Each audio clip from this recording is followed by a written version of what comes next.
സ്വന്തം പറമ്പിലെ തേങ്ങ പറിക്കാൻ 24 മണിക്കൂർ മുൻപ് പോലീസിന്റെ ഉൾപ്പെടെ അനുമതി വാങ്ങേണ്ട ഗതികേടിലാണ് നമ്മുടെ ലക്ഷദ്വീപിലെ ആന്ത്രോത്ത് കൽപ്പേനി ദ്വീപ് നിവാസികൾ.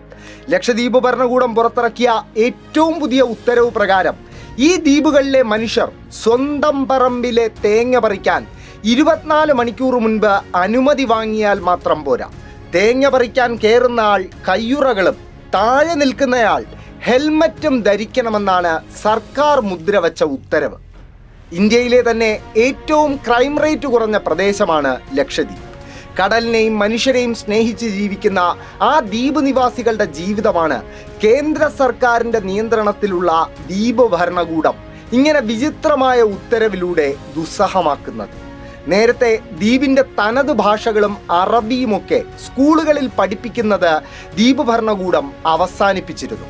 പകരം ഹിന്ദി എന്ന ദ്വീപുകാർക്ക് പരിചിതമല്ലാത്ത ഭാഷ ദ്വീപിലെ സ്കൂളുകളിലൂടെ കുട്ടികളിലേക്ക് അടിച്ചേൽപ്പിക്കാനുള്ള ശ്രമങ്ങളും ആരംഭിച്ചു. കഴിഞ്ഞ മാസങ്ങളിലാണ് ദ്വീപ് നിവാസികളുടെ എതിർപ്പ് അവഗണിച്ച് ബിന്ദ്ര എന്ന ജനവാസമുള്ള ദ്വീപ് പ്രതിരോധ വകുപ്പ് ഏറ്റെടുക്കുന്നത്. ഇന്ത്യയിലെ ഏറ്റവും ശാന്ത സുന്ദരമായ ഒരു പ്രദേശത്തെ ജനങ്ങളെ ഇങ്ങനെ പ്രകോപിപ്പിക്കുന്നതിലൂടെ BJP സർക്കാർ ലക്ഷ്യം വയ്ക്കുന്നത് എന്താണ് എന്ന് വ്യക്തമല്ലെങ്കിലും അത് സദുദ്ദേശപരമല്ല എന്നത് ഉറപ്പാണ്.